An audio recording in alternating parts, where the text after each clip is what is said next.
Okay, hari ni special sikit. Aku ada buat masuk sebiji Vios 2019 G-Spec. Okay, dia datang dengan warna biru yang cantik macam ni. Jarang nampak warna biru macam ni. Okay, jarang nampak, warna memang cantik. Okay, cat original lagi. Okay, kereta belum basuh. Kalau basuh lagi lawa lah. Okay, kita tengok kereta sikit. Okay, ini untuk korang yang nak pemanduan lebih agresif, lebih sporty, lebih menawan, kau sesuai ambil ni. Okay, gaji tengok dalam.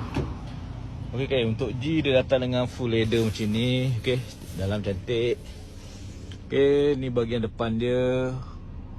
Ni meter dia, dashboard dia. Okay, dia ada sekali, kita bagi sekali dengan dashcam kat situ, nampak? Okay, dia ada 316 camera, multifunction steering. Okay, nampak elegan, nampak simple dan elegan. Okay, ni gear knob dia. Okay, bumbung kemas. Okay, yang ini kalau baru korang beli kena tunggu stok. Okay, stok 4 hingga 5 bulan.